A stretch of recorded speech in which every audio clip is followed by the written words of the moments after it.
bahkan melewati apapun di tahun-tahun mendatang. Sama seperti Engkau menyertai kami di tahun ini, hal yang sama bahkan lebih dahsyat akan terus Engkau kerjakan bagi kami Tuhan. Terima kasih, biarlah hidup kami menjadi alat-Mu. Kami memuliakan Engkau dalam hidup kami Tuhan. Diberkatilah firman-Mu hari ini supaya apa yang kami sampaikan menjadi berkat. Dan biarlah Tuhan ini menjadi rema bagi hidup kami. Kami sambut firman-Mu di dalam nama Tuhan Yesus Kristus. Sama-sama kita katakan amin, amin, amin, amin.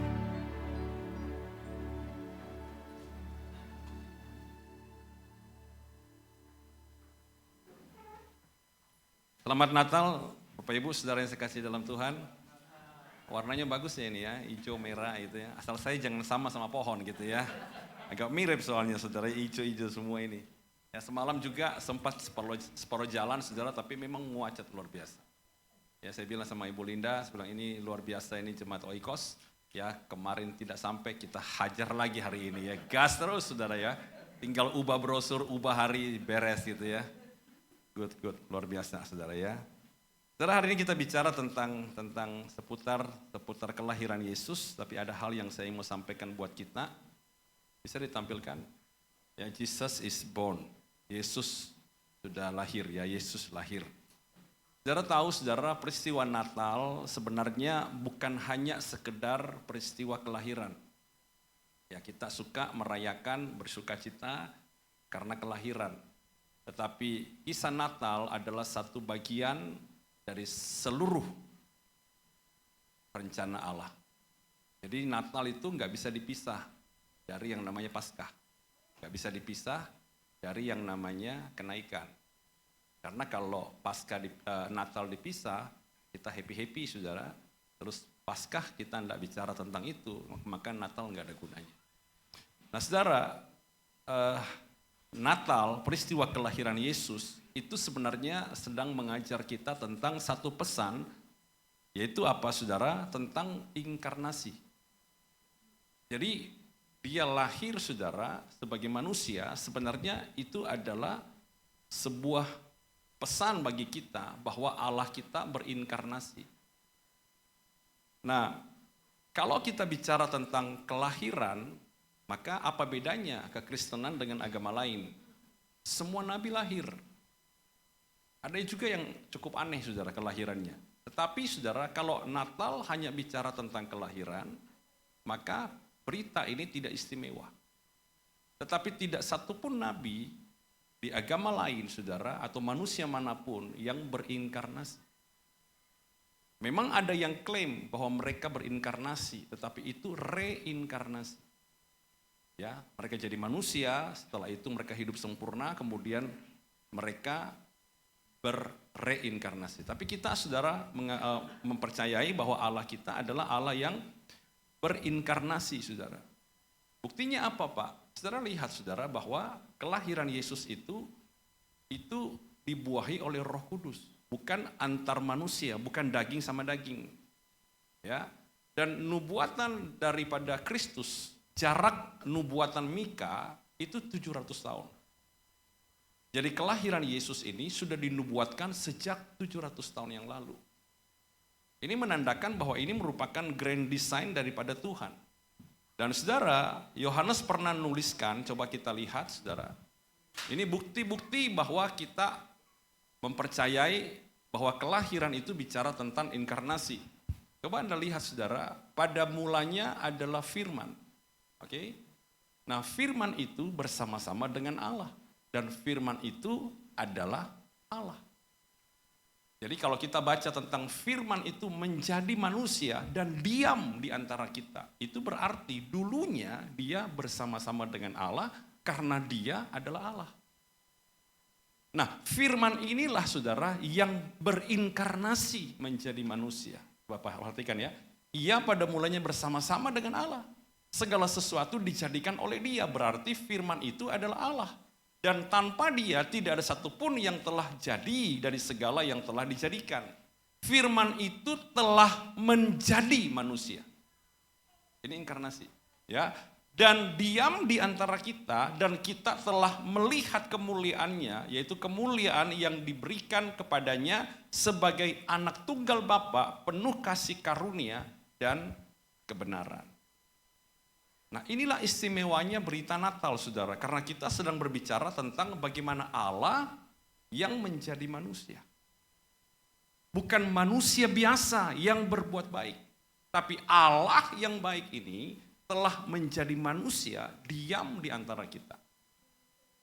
Dan Filipi memberikan pesan kepada kita bahwa apa? Dia yang adalah Allah, kok bisa Pak dia berinkarnasi? Karena dia telah mengosongkan dirinya dan mengambil rupa seorang manusia. Jadi seputar Natal, saudara, ketika Anda bicara tentang Natal, Anda sedang berbicara tentang apa? Tentang inkarnasi. Penjelmaan Allah menjadi manusia. Karena kalau saudara bicara tentang, Yesus sudah lahir, ya sama aja dengan kita merayakan ulang tahun kita. Bahkan mungkin bisa lebih meriah ulang tahun kita yang ke-80 daripada Natal, saudara. Tapi kalau saudara bicara tentang inkarnasi, maknanya dalam banget. Nah, pertanyaannya begini, saudara. Untuk apa Yesus menjadi manusia? Untuk apa dia lahir? Untuk apa dia berinkarnasi? Apa tujuan daripada kelahirannya? Apa tujuan daripada inkarnasinya, saudara? Ya, saya menemukan, saudara, 3 alasan mengapa Yesus harus menjelma menjadi manusia. Yang pertama, coba kita lihat, saudara, supaya dia dapat mati. Ya, kalau dia menjadi manusia, maka dia bisa mati. Kalau dia tetap Allah, dia tidak bisa mati, saudara. Ya, untuk apa dia mati? Untuk menjadi penebus manusia. Coba Anda baca dalam Filipi 2 ayat 8. Dan dalam keadaan sebagai manusia, ia telah merendahkan dirinya dan taat apa, saudara? Sampai mati, bahkan sampai mati di kayu salib.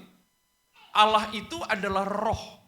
Jalan satu-satunya untuk bayar dosa itu adalah lewat kematian. Nah, roh ini nggak bisa mati, saudara. Itulah sebabnya dia harus, tidak ada jalan lain, dia harus menjadi daging yang terbatas, dia harus takluk kepada kematian, ya, supaya dia bisa bayar dosa kita yang telah kita warisi dari Adam. Karena yang berdosa adalah daging, yang membayar harus daging. Yang berdosa adalah manusia, yang membayar adalah manusia. Ya, karena apa, saudara? Karena tidak mungkin, saudara, kita tidak layak membuat Allah yang mati bagi manusia. Tapi manusia menggantikan manusia. Coba saudara perhatikan di dalam Roma 6:23. Dikatakan apa? Sebab upah dosa ialah apa? Maut. Tetapi karunia Allah ialah hidup yang kekal dalam Kristus Yesus Tuhan kita. Nah, saudara perhatikan, saudara, upah dosa ialah maut. Jadi cara kita bisa melepaskan diri dari maut, saudara, kita harus bayar dosanya. Nah, tidak ada manusia yang bisa membayar dosa selain daripada Tuhan. Kenapa? Karena sekalipun saya mengasihi anak saya, tetapi saya juga punya hutang. Saya juga punya dosa. Saya nggak layak untuk bisa bayar utang anak saya. Sekalipun saya mengasihi dia. Oh, ada konglomerat yang kaya, yang punya duit yang banyak. Tapi dia juga nggak bisa bayar dosa. Karena apa, saudara? Karena dia juga manusia yang berdosa. Even Adam pun, saudara, tidak bisa membayar dosa. Karena dia juga adalah orang berdosa. Nah, ini kan jadi bottleneck, jadi stuck. Nggak ada jalan keluar. Allah ingin menolong, saudara, tapi dia adalah roh. Sementara hukuman bagi dosa adalah kematian, adalah maut. Bagaimana dia bisa mati, saudara, sementara dia roh? Dia pengen menolong kita, dia pengen mengasihi kita, tapi kita juga adalah manusia. Kita daging, terbatas. Dia tidak terbatas. Dia bilang sama setan, jangan hukum ya anakku ya. Melanggar keadilan. Benar nggak, saudaraku? Enggak boleh, ini anak saya, enggak boleh dihukum. Tapi dia salah loh. Kan kamu yang bilang, kan Tuhan yang buat aturan, upah dosa ialah maut. Dan anak-anak manusia ini sudah jatuh di dalam dosa. Harus bayar dong. Benar nggak? Anda nggak bisa bikin resto, ya, Anda nggak bisa bikin usaha. Setelah Anda bikin usaha, Anda ngomong sama anak saudara, ya, mau makan sana gratis, terserah mau makan kapan aja, ajak siapa aja. Bangkrut tuh perusahaan. Anda harus kasih dia duit, bayar. Kamu makan, kamu bayar. Walaupun uangnya dari saya. Supaya operasional bisa jalan. Benar gak saudaraku? Tuhan tidak bisa ciptakan dunia seenak-enaknya karena dia Allah, dia mengasihi kita, terus iblis karena jahat, dia jadi korban. Mana keadilan Tuhan? Tuntutannya pasti akan naik tuh. Iblis akan protes. Karena nggak berada pada rule-nya, jadi nggak ada jalan nih. Karena Tuhan terjebak dengan sumpahnya sendiri. Betul ya saudara ya? Akhirnya apa saudara? Dia harus mengambil satu-satunya cara. Yaitu apa? Dia menjadi manusia yang terbatas, yang bisa mati, yang bisa ada di dalam maut. Supaya apa? Supaya dia bayar dosa. Tapi saudara, dosa ini hanya bisa dibayar bagi orang yang tanpa hutang. Gimana caranya? Kalau saya mau cari orang suci, mungkin ketemunya satu. Tapi kalau dua, suami istri sama-sama suci tanpa dosa, itu nggak mungkin dapat. Dan ternyata memang sepanjang saudara, kita baca Alkitab, tidak ada orang yang tanpa dosa. Akhirnya apa saudara? Dia harus membuahi rahim Maria. Supaya apa saudara? Supaya manusia itu bisa lolos dari dosa perbuatan. Tapi tidak bisa lolos dari dosa asal, benar gak? Baby dosa enggak?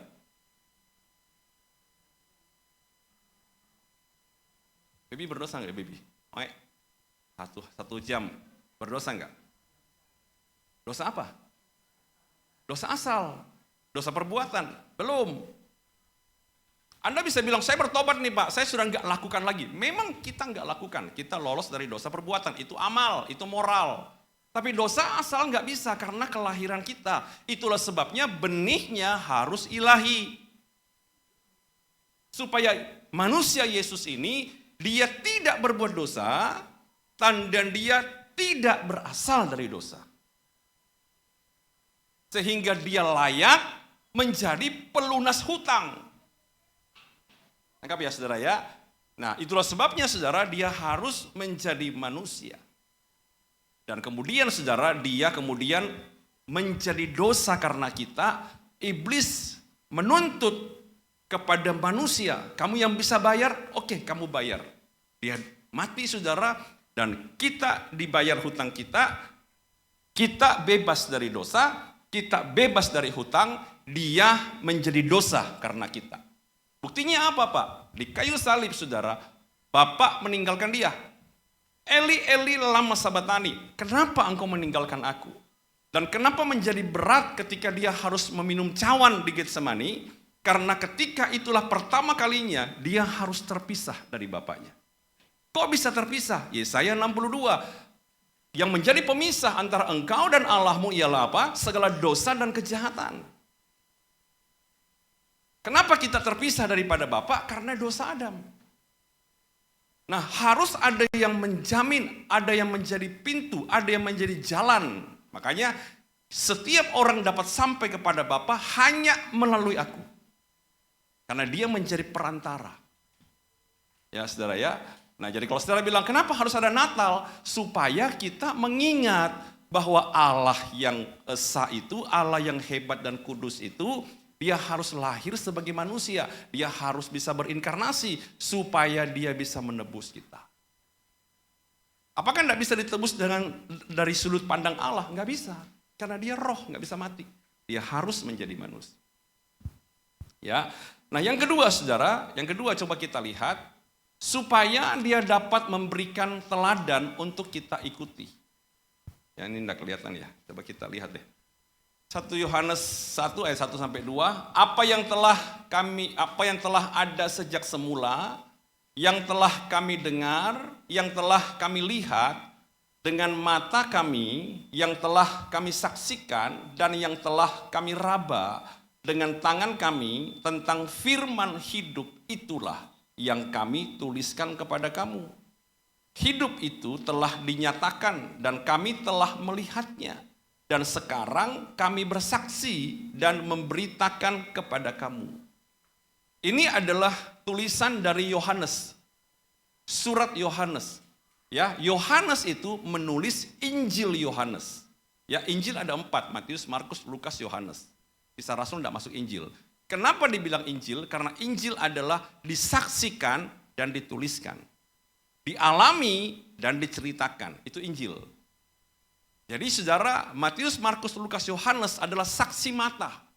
Nah, dia menuliskan suratnya saudara, bahwa kami telah melihatnya, kami telah mendengarnya, kami telah bersentuhan fisik dengan dia saudara. Nah, saudara perhatikan saudara, kenapa Tuhan harus menjadi manusia? Karena saudara, kita ini tidak mungkin bisa belajar dari roh yang tidak kelihatan. Kita nggak mungkin bisa meneladani seseorang yang tidak kita lihat. Benar nggak saudara? Ya, kita hanya bisa belajar ketika kita sudah pernah melihatnya, sudah pernah hidup, atau kita pernah mendengar pengalaman orang tentang sesuatu. Nah, Tuhan itu adil banget loh saudara. Jadi ketika dia ingin berkata, kamu harus hidup serupa dengan aku. Ya, maka saudara, dia mau tunjukkan bahwa secara dosa asal dia tidak punya, secara dosa perbuatan juga dia tidak punya. Sehingga dia bisa berkata, kuduslah kamu karena Bapamu adalah kudus. Kita bilang, oh enggak bisa manusia hidup bebas dari dosa. Manusia Yesus bisa. Tapi kan dia Tuhan. Saudara perhatikan saudara, Adam itu punya keserupaan yang sama dengan manusia Yesus. Sebelum jatuh di dalam dosa. Kenapa Adam tidak bisa? Kenapa Yesus bisa? Ini bukan masalah bisa, tidak bisa, mampu, tidak mampu. Mau atau tidak. Benar ya saudara ya? Karena Adam juga adalah manusia yang kudus. Sama seperti dengan kemanusiaan Yesus, Adam yang kedua. Tapi kenapa Adam berdosa dan Yesus tidak? Ini kan pertanyaannya saudaraku. Nah, jadi dia menjadi manusia untuk supaya manusia bisa melihat, manusia bisa meneladani kehidupannya. Ya, jadi saudara ketika kita bilang, gimana Pak caranya saya bisa belajar dari dia? Bagaimana saya bisa mempraktekkan kasih? Kan ada contohnya. Bagaimana saya bisa menahan kemarahan saya Pak? Bagaimana saya bisa mengasihi orang lain? Kan ada contohnya. Ini loh saudara. Makanya orang dewasa itu dia punya teladan hidup, pola atau satu teladan ya, role model. Yaitu siapa? Yaitu Kristus. Jadi sekalipun pemimpin kita mungkin melenceng, pemimpin kita mungkin jatuh dalam dosa, kita nggak mungkin jatuh dalam dosa ikutin dia. Karena hidup kita tidak meneladani dia, hidup kita meneladani Kristus. Kalau ada pemimpin yang jatuh dalam dosa, berarti dia tidak meneladani Kristus. Anda tidak harus ikut dia dong. Benar nggak saudaraku? Ya, jadi jangan bilang, oh saya meninggalkan Tuhan, kenapa? Pemimpin saya jatuh. Bodoh. Karena Kristus sudah menunjukkan kepada kita secara fisik. Siapa yang bilang Pak? Yohanes. Kami sudah lihat loh, kami sudah dengar, kami sudah raba, dan kami ceritakan. Kita sudah baca kitab Injil, kita sudah baca suratnya, kita sudah lihat sifat-sifatnya, kita sudah lakukan semua saudaraku. Kita sudah baca semuanya. Itulah sebabnya kenapa dia harus menjadi manusia, supaya apa? Kepercayaan kita, iman kita itu kokoh. Ngerti ya saudara ya? Kalau saudara punya seorang yang sudah meninggal, dan orang ini Anda kenal baik, dan saudara sangat mencintai dia, dan saudara benar-benar diberkati oleh hidupnya. Ketika dia mati, nanti ada yang bilang begini, kamu tahu enggak yang mati itu begini-begini, semua cerita miring. Anda percaya enggak? Enggak mungkin percaya saudaraku. Karena Anda hidup dengan dia, Anda mengasihi dia, Anda tahu dia luar dalam. Nah, makanya kenapa kita perlu kokoh di dalam Tuhan, karena para murid ini sudah menyaksikan bahwa dia pernah hidup dengan Kristus. Ya, makanya saudara 2000 tahun, selama hampir lebih 2000 tahun, banyak sekali penyesat mencoba menggantikan atau menggeser tokoh ini, pribadi Yesus. Pernah berhasil? Enggak pernah. Karena ini teladan sempurna. Ya, jadi dia menjadi manusia, saudara, berinkarnasi supaya kita ini punya sebuah pola, sebuah role model dalam hidup kita. Jadi doronglah suamimu untuk menjadi seperti Kristus. Jadilah istri-istri yang seperti Kristus. Didik anak-anak kita menjadi seperti Kristus. Ya. Nah, alasan ketiga, saudara, kenapa Yesus harus berinkarnasi? Coba kita lihat, yang ketiga adalah supaya apa saudara? Dia dapat berkomunikasi dan turut merasakan kelemahan kita, kelemahan manusia. Dalam Ibrani 4, 14-15, karena kita sekarang mempunyai imam besar agung yang telah melintasi semua langit. Yaitu siapa? Yesus anak Allah. Baiklah kita teguh berpegang pada pengakuan iman kita. Yuk sama-sama yuk. Sebab imam besar yang kita punya bukanlah imam besar yang tidak dapat turut merasakan kelemahan-kelemahan kita. Sebaliknya sama dengan kita, ia telah dicobai hanya tidak berbuat dosa. Jadi saudara perhatikan saudara, Yesus itu menjelma jadi manusia supaya dia bisa berkomunikasi dengan kita dan dia bisa ikut merasakan kelemahan-kelemahan kita, saudara. Jadi saudara perhatikan saudara bahwa kita ini kan tidak banyak mengerti, saudara. Manusia ini terbatas. Manusia tidak banyak paham. Bagaimana caranya kita bisa belajar tentang ada gravitasi loh. Tanpa kita melihat ada benda yang jatuh. Kan kita tidak paham. Sampai kita bisa melihat. Kita juga tidak bisa tahu bagaimana mencintai saudara. Sampai kita bisa merasakan cinta itu. Nah, ketika dia menjadi manusia, dia mengajarkan semua jalan-jalan Tuhan. Dia menunjukkan kepada kita semua tentang hal-hal yang harusnya kita bisa pahami, saudara. Ya, bahkan dia contohkan kepada kita, aku juga dicobai loh. Aku juga dikhianati loh. Tapi aku tidak berbuat dosa. Aku juga ditolak loh. Tapi saya nggak berbuat dosa.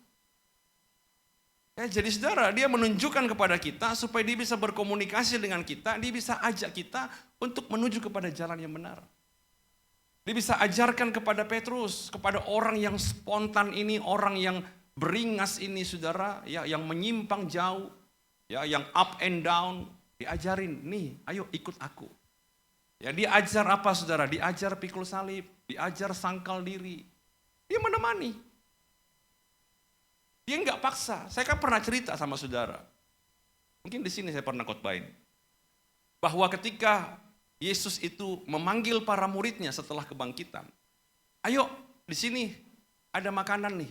Mereka yang jala ikan, Petrus kan lompat saudara. Habis itu dia kasih Petrus 3 pertanyaan kan. Apakah engkau mengasihi aku? Ya Tuhan, aku mengasihimu. Apakah engkau mengasihi aku? Ya Tuhan, aku mengasihi engkau. Apakah engkau mengasihi aku? 3 kali saudara. Saya sampai selidiki saudara. Di dalam bahasa aslinya saudara ternyata pertanyaan apakah engkau mengasihi aku yang pertama, apakah engkau mengasihi aku yang kedua menggunakan kata phileo. Menggunakan kata agape. Tapi saudara Petrus jawab, ya Tuhan, aku phileo. Saudara tahu saudara, agape itu kasih Allah tanpa syarat, rela berkorban. Phileo kasih teman. Jadi ketika Yesus bertanya kepada Petrus, apakah engkau agape? Aku phileo. Gak sanggup. Apakah engkau agape sama aku? Petrus bilang, aku phileo. Yang ketiga saudara, ini menarik. Kalau Anda baca dalam King James Version, Anda coba cari strong. Ya, kamu strong di situ, Anda akan temukan hal yang unik. Yang ketiga, Tuhan bertanya, apakah engkau phileo dengan aku? Petrus bilang apa? Ya Tuhan, aku phileo. Tuhan nuntut kepada Petrus agape.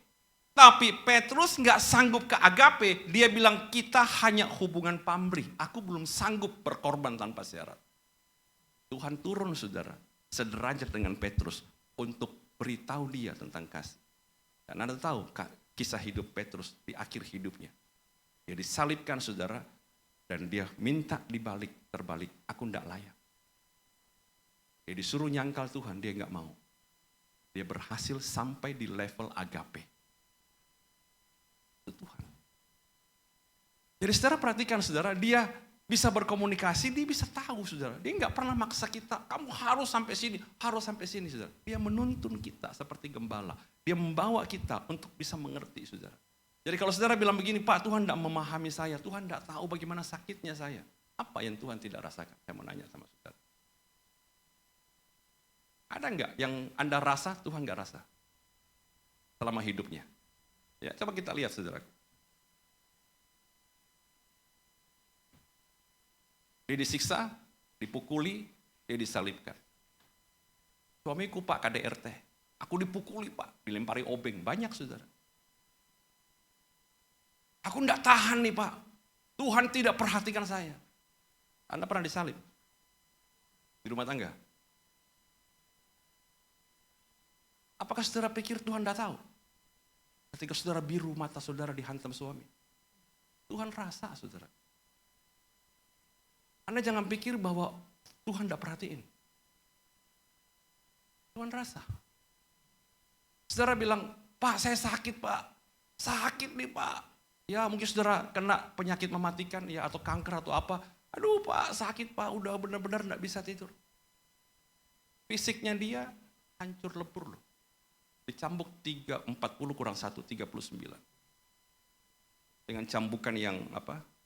Yang ada buku begitu dicabut. Coba lihat yang berikut. Penderitaan batin ditinggalkan. Dihianati sama Yudas loh. Dicium lagi saudara. Disangkali sama Petrus. Dijual, ditolak sama orang-orang. Sampai dia kasih makan semua. Setelah kasih makan saudara, dia pindah ke tempat pada ikut semua. Ngapain kalian ikut? Mau makan lagi? Aduh ini keras ini, masa kita disuruh ikut dia untuk makan? Pada pergi tinggalin. Siapa lagi saudara? Ketika disalib, ada yang tinggal muridnya, lari semua. Secara batin saudara, Anda bilang aku dikhianati Pak. Anda pikir Tuhan tidak tahu? Pak saya ditinggalkan Pak, saya benar-benar Pak dilupakan Pak, saya ditolak Pak. Saya ini anak yang tidak diinginkan oleh orang tua saya Pak.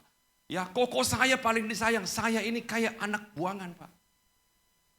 Tuhan tidak tahu penderitaan saya, engkau tidak tahu penderitaan saya. Kamu enak ngomong, tapi kamu tidak ngerti penderitaan saya. Saya nggak tahu penderitaan saudara, tapi Tuhanmu tahu. Ini loh. Batin kita saudara dihancur leburkan. Tapi Tuhan pernah dia menyerah. Kan enggak. Coba lihat lagi saudara. Penderitaan mental saudara. Saudara tahu saudara, kalau Anda sedih nangis sampai nggak bisa nangis, saya bisa percaya. Tapi kalau Anda sedih sampai depresi, sampai stres, sampai keringatmu campur darah, saya nggak percaya. Benar nggak? Yesus sudah pernah ngalami. Ini hancur mentalnya, saudara. Kalau nggak gila syukur. Dia bilang begini sama para murid, aku ini kayak mau mati rasanya. Di Getsemani, pada 3 para murid. Ini orang hebat. Mati bangkit, timpang jalan, badai reda, buta melihat. 5 roti 2 ikan kasih makan 5.000. Tapi dia punya penderitaan mental. Kehantam mentalnya, kesedihan yang sangat-sangat saudara. Dia diolok, dia diludahi. Sampai dia bilang begini, aku datang kepada milik kepunyaanku. Tapi milik kepunyaanku menolak aku. Apa yang Anda rasakan saudara hari ini? Ini sudah akhir tahun. Mungkin Anda juga adalah orang yang pernah gagal. Saudara ngalami banyak. Saya mau bilang sama saudara, Tuhan pernah merasakan itu. Dia pernah menjadi manusia sama seperti kita. Dia pernah merasakan beratnya sebuah beban. Dia pernah merasakan beratnya sebuah penderitaan. Tapi Anda butuh satu sentuhan kasih Tuhan. Untuk melihat pemulihan, untuk melihat kebaikan Tuhan dalam hidupmu, saudara. Saya mau cerita satu kisah di Alkitab. Orang ini bernama Mephiboset. Ya, saya minta tolong Peter bisa mengiringi dengan musik saja. Ya, sebelum kita berdoa. Saudara, Mephiboset ini adalah seorang anak raja. Jadi dia ini adalah anaknya Yonatan. Nah, Yonatan ini adalah anaknya Saul. Berarti ini siapa? Cucunya Saul, benar gak? Saul itu adalah raja Israel. Yonatan adalah pangeran. Nah, dia adalah anak pangeran sebenarnya. Dan saudara, kata Mephiboset itu berasal dari kata Ibrani, yaitu kata bos. Bos itu adalah rasa malu. Mephiboset itu harusnya artinya saudara, orang yang berhasil menghancurkan rasa malu. Tapi saya mau bilang sama saudara, Mephiboset gagal. Nah, kenapa saudara keadaan dia seperti ini?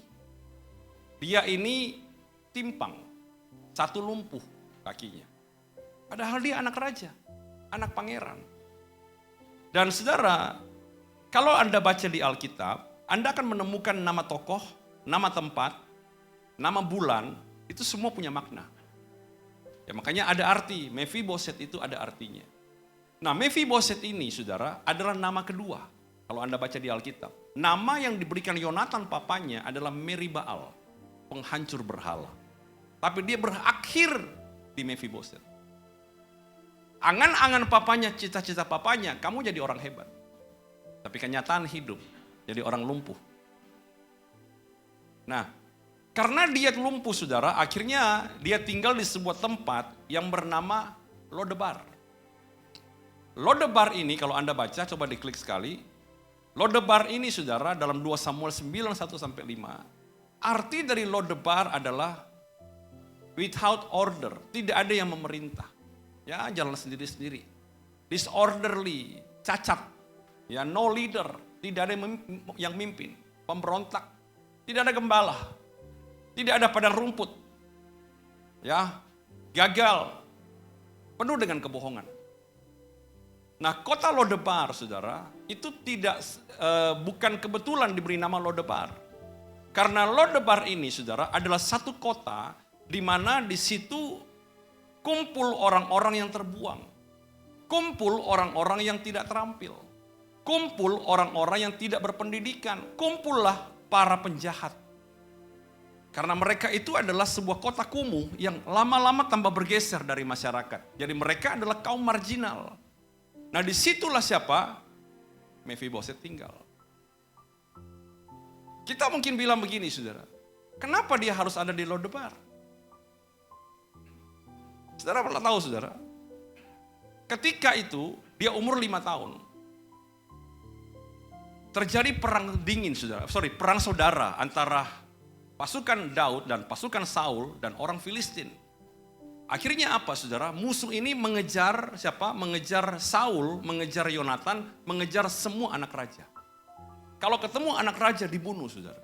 Nah, di situ juga ada orang-orang yang mau cari muka sama si Daud. Nah, mereka menjadi musuhnya Saul. Karena Saul memang kerajaannya sudah diruntuhkan. Jadi tolak sama Tuhan dan mulai perpindahan transisi kekuasaan. Karena Daud pada waktu itu menjadi Raja Yehuda. Si Saul menjadi Raja Israel. Nah, ketika mereka menyerang saudara Saul, akhirnya Saul runtuh, Daud menjadi Raja Israel. Nah, saudara, ketika terjadi perang saudara seperti ini dan juga musuh masuk, saudara, suster daripada perawat daripada Mephiboset, ketika dia umur 5 tahun, dia ambil anak ini, dia lari, saudara. Untuk apa? Nyelamatin. Karena kalau tidak, saudara, dia adalah anak dari pangeran. Dia pasti mati, karena dia punya darah bangsawan. Waktu dia lari, saudara, saking terburu-burunya, akhirnya jatuhlah si suster ini, anak ini terlempar. Terlempar kena kakinya, saudara. Ya, saya nggak tahu pada masa itu, mungkin karena dia tidak ada dokter, atau karena supaya mengganti nama, melupakan identitas, dia dibawa lari, saudara. Tumbuhlah dia menjadi anak cacat. Padahal dia punya potensi. Latar belakang dia baik. Tapi dia gagal, saudara. Akhirnya dia tinggal di Lodebar karena orang-orang disitulah yang bisa menerima dia. Dan saudara, ini memberitahu kita apa, saudara? Bahwa kadang-kadang, saudara, seseorang bisa ada di sebuah tempat yang terpuruk oleh karena kesalahan orang lain. Papanya yang salah, kakeknya yang salah, dia menderita. Perawatnya yang jatuh, dia yang kena, saudara. Siapa yang pernah tahu anak 5 tahun punya apa? Kesalahan apa? Betul enggak, saudara? Kita mungkin kerja baik-baik. Sudah baik sama orang. Tapi dia bawa lari uang kita. Kita yang menderita. Ada seorang teman saya, dia punya sahabat, saudara. Saya bilang sama dia, kamu sekarang kerja gimana? Dia bilang, saya kerjakan teman saya, Pak. Ini sahabat saya dari kecil. Saudara tahu, saudara, saking percayanya, dia kasih semua kas, semua keuangan dikasihkan sama dia. Saudara, dia ambil uangnya 1, berapa M. Sahabat dekat. Kamu enggak lapor polisi atau apa? Dia bilang, enggak lah. Biar aja dia ambil. Anggaplah mungkin dia butuh. Itu. Tapi dia tertatih-tatih bangun ekonominya gara-gara diambil ini. Hutang dia banyak. Saudara tahu? Banyak kali saudara, kita ini ada di Lodebar. Tahun ini mungkin saudara berada di Lodebar. Kesalahan, kegagalan saudara. Bahkan saudara mungkin pernikahan saudara juga ada di Lodebar. Pernikahan yang sudah hampir hancur. Pernikahan yang sudah tidak ada lagi yang bisa diperbaiki. Hanya sekedar hidup karena anak. Hanya sekedar hidup saudara dengan cinta yang tawar. Hanya surat yang menahan. Apakah ada? Ada. Banyak. Ekonomi kita mungkin hancur saudara. Tahun ini kita lihat saudara. Saya ketemu seorang pengusaha, dia bilang, orang sekarang ambil barang bisa, bayarnya nggak bisa Pak. Kalau kita nggak kasih barang, mereka juga tidak mau jualan. Kalau kita nggak kasih barang, kita dapat barang pabrik, ditumpai semua. Kita harus salurkan, kita salurkan, minta 3 bulan. Sampai ke sana, dimolor sampai 6 bulan karena tidak ada uang. Barang kita mana? Barang kita habis Pak, dijuali sama dia. Uangnya mana? Uangnya dipakai untuk hal yang mendadak. Bayar cicilan, karena kalau tidak rumahnya disita. Jadi uang kita dipakai untuk bayar bank. Sementara kita tidak dibayar. Kita mau sita barang juga tidak ada barang. Kita juga minta tagih juga seperti apa. Padahal teman lama, langganan lama, dekat. Ada saudara. Dan kita berkata, aku ada di Lodebar. Saudara, Lodebar adalah tempat kegagalan kita. Lodebar adalah tempat kekecewaan kita. Lodebar adalah tempat patahan kita, keretakan kita. Tapi saudara lihat, ketika ada seseorang yang datang kepada Mephibosheth, hidupnya berubah. Tidak satu pun yang bisa menarik dia keluar dari Lodebar, kecuali satu orang, namanya Raja Daud. Apakah ada yang bisa narik Anda dari dosa? Apakah ada yang bisa narik Anda dari keterpurukan? Manusia manapun tidak bisa. Anda butuh tangan anugerah. Yang pegang saudara, tarik Anda keluar dari Lodebar. Supaya tahun depan adalah tahun yang lebih baik. Karena tahun ini penuh dengan kegagalan. Penuh dengan air mata. Coba saudara perhatikan saudara. Ya, dalam 2 Samuel 9. Kemudian berkatalah Daud kepadanya, janganlah takut, sebab aku pasti akan menunjukkan kasihku kepadamu. Oleh karena Yonatan ayahmu, aku akan mengembalikan kepadamu segala ladang Saul nenekmu, dan engkau akan tetap makan sehidangan dengan aku. Lalu sujudlah Mephibosheth dan berkata, apakah hambamu ini sehingga engkau menghiraukan anjing mati seperti aku? Saudara bayangin, orang yang tinggal di Lodebar itu tidak pernah anggap dirinya manusia. Saudara lihat saudara. Dia bukan berkata siapa hambamu, bukan. Apakah hambamu ini? Kayak barang, kayak lilin, kayak ini saudara. Apa ini? Barang apa ini saudara? Manusia.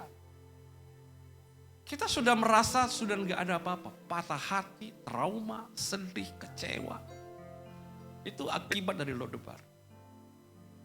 Dosa membuat kita terpuruk. Pernikahan membuat kita tawar. Sampai kita tidak mempercayai satu orang. Karena kita bilang, yang aku paling percaya pun tetap berkhianat. Lodebar telah membuat kita seorang manusia terhormat. Sudah seperti anjing mati. Tapi apakah Daud terhalangi? Apakah Daud terbatasi? Enggak. Apakah Tuhan terbatasi dengan semua daftar kegagalan saudara? Apakah Tuhan terbatas dengan semua background saudara? Enggak. Kalau Anda cerita tentang hidupmu di Lodebar, orang bilang, waduh, aku enggak sanggup. Istri saya barusan ketemu sama teman, 8 kali diselingkuhi. Dan dia ini selingkuh yang ke-9. Dan dia bilang, saudara, cerita semua. Istri saya bilang apa, saudara? Dia pulang, dia cerita sama saya. Saya bilang sama dia, saya gak bisa nolong kamu. karena kondisimu berat. Tapi ada satu yang bisa nolong kalau kamu datang sama Tuhan. Saya dalam konseling penggembalaan, saudara, ketemu banyak kasus yang kami pun tidak tahu gimana cara nolong. Kalau ada orang datang sama saudara, aku punya utang 10M, Anda bisa nolong. Kalau Anda datang kepada seseorang, suamiku pergi, udah lama, udah kawin sama siapa-siapa, udah punya anak, Anda bisa nolong. Bisa. Waktu kita berhadapan dengan masalah, kita langsung stuck, terbatas kita. Tapi untungnya Mephiboset ketemu dengan seorang raja. Anjing mati mau diapain Tuhan? Ini dibilang, aku kembalikan semuanya, segala ladang Saul. Engkau akan tetap makan sehidangan dengan aku. Dan saudara lanjut lagi saudara, coba kita lihat ayat yang terakhir. Lalu raja memanggil Siba. Siapa Siba? Siba ini adalah hambanya Saul. Jadi dia ini saudara hambanya neneknya. Dan berkata kepadanya, segala sesuatu yang adalah milik Saul dan milik seluruh keluarganya, kuberikan kepada cucu tuanmu itu. Engkau harus mengerjakan tanah baginya, engkau, anak-anakmu dan hamba-hambamu, dan harus membawa masuk tuayannya, supaya cucu tuanmu itu ada makanannya. Mephiboset cucu tuanmu itu akan tetap makan sehidangan dengan aku. Yuk sama-sama. Siba mempunyai 15 orang anak laki-laki, 20 orang hamba. Siba 1. Anaknya berapa? 16. 16 tambah 20 hamba. 36, saudara. Anjing mati, dapat karyawan setia 36. Dikembalikan semuanya, tidak sanggup bekerja, orang bekerja, tuayan dibawa masuk. Berkatalah Siba kepada raja, hambamu ini akan melakukan tepat seperti yang diperintahkan tuanku raja kepadanya. Dan Mephiboset makan sehidangan dengan Daud sebagai siapa? Salah seorang anak raja. Jikalau engkau percaya, maka engkau akan diberi kuasa menjadi anak-anak Allah. Siapa anak-anak Allah? Kita orang yang trauma, kita orang yang gagal, kita orang yang patah hati, kita orang yang kecewa, kita orang yang tinggal di Lodebar. Tahun ini saya nggak tahu Lodebar seperti apa yang Anda tinggal selama ini. Dan bahkan di tanggal 25 ini saudara, tahun depan masih kabur. Padahal tinggal 5-6 hari. Tapi tahun 2025 Anda sama sekali bingung. Tiap kali buka berita, yang Anda lihat hanya kenaikan pajak. Pajak sekarang aja cekek kita, tahun depan wes gak usah mikir. Tapi saya mau bilang sama saudara, kalau Anda ketemu anugerah, semua bisa berubah. Saya nggak janjiin Anda seperti yang dijanjikan Daud kepada Mephiboset, semua harta benda. Tapi minimal ketika engkau ketemu Tuhan, Anda punya harta, damai sejahtera, kekuatan rohani, harta di sorga yang memegang hidupmu dalam semua musim kehidupan. Amin saudara. Mari sama-sama kita bangkit berdiri, kita ambil sebuah perenungan dalam masa Natal ini untuk kita berdoa kepada Tuhan.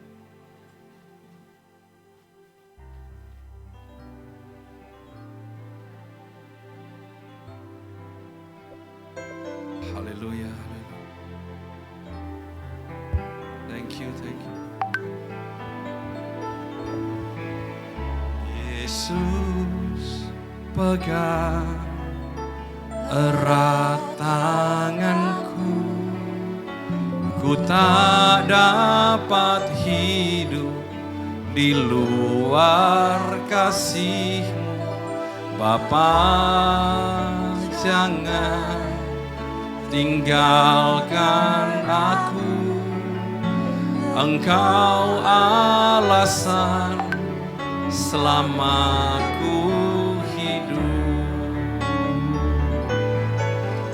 Yesus pegang erat tanganku, ku tak dapat hidup di luar kasih-Mu. Bapa, jangan tinggalkan aku, Engkau alasan selama ku hidup. Anda jangan berpikir bahwa Tuhan tidak ada di Lodebar. Dia merasakan, dia ikut dan turut merasakan kelemahan-kelemahan. Ketika tangan anugerah diulurkan, sambutlah dengan penuh iman. Bahwa mungkin engkau belum melihatnya hari ini, tapi percayakan hidupmu kepada Sang Raja. Layani dia dengan baik. Sembah dia dengan segenap hati, segenap pikiran, dan segenap akal budimu. Kerjakan apa yang bisa engkau kerjakan. Ketika anugerah itu datang, maka apa yang belum pernah engkau dengar, belum pernah engkau lihat, belum pernah timbul di dalam hatimu, akan terbuka. Saudara-saudara yang mau didoakan, taruh tangan di hatimu, angkat tanganmu ke atas. Tuhan, hari ini hamba berdoa, ketika engkau melihat tangan ini kami angkat ke atas Tuhan. Tuhan, pegang tangan kami. Yesus, pegang tangan kami. Ketika sebagian orang sedang berjalan dalam sebuah lorong yang gelap dan panjang, jangan lepaskan tangan-Mu dalam hidup kami Tuhan. Sekalipun hanya setitik cahaya di depan, tapi Tuhan, pegang tangan kami berjalan. Pegang tangan kami memasuki tahun yang baru. Pegang tangan kami Tuhan, untuk mengerjakan bagian-bagian yang harus kami lakukan. Sembuhkan yang sakit, pulihkan yang luka, bangkitkan kembali sumbu-sumbu yang pudar nyalanya, dan buluh-buluh yang terkulai tegakkan kembali.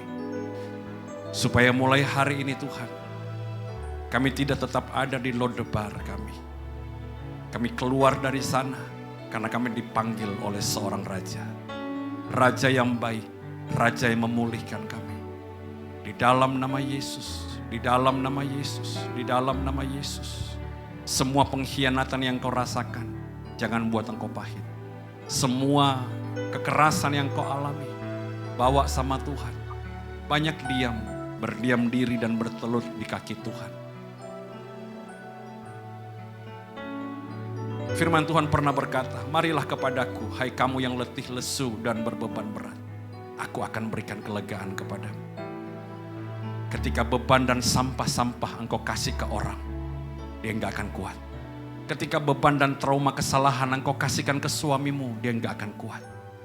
Tapi Tuhan berkata, bawa sampah-sampah hidupmu kepadaku. Bawa semua trauma-trauma yang engkau alami kepadaku. Karena aku kuat menanggungnya. Supaya engkau mendapatkan kelegaan. Tuhan, kami angkat tangan kami. Jamah dalam nama Yesus. Dalam nama Yesus, sembah Tuhan, sembah Tuhan. Kami sembah, kami muliakan Engkau. Kami datang sama Tuhan. Di hari Natal ini Tuhan, kami ingin datang sama Tuhan. Kami mau serahkan semua bagian yang terberat dari hidup kami kepadamu.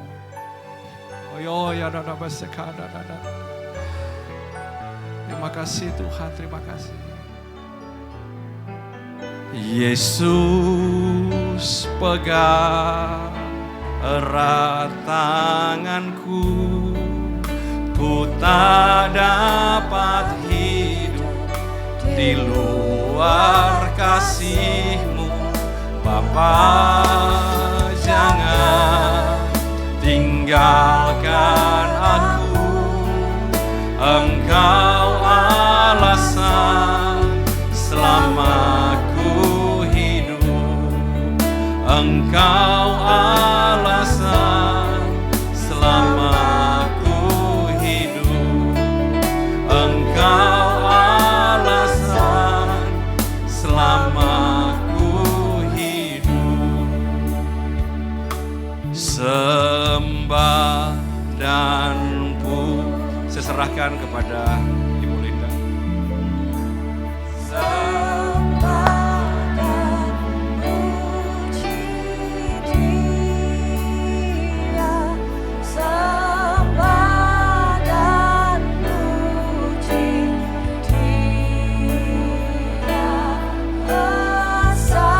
Sekali lagi kita mau katakan dengan segenap hati, kami mau menyembah Engkau Raja di atas segala raja.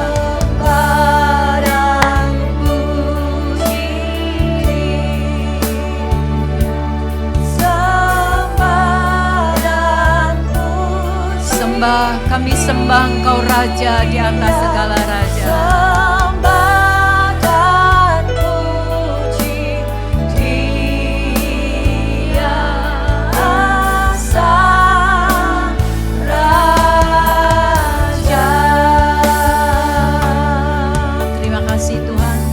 Engkau Raja di atas segala raja.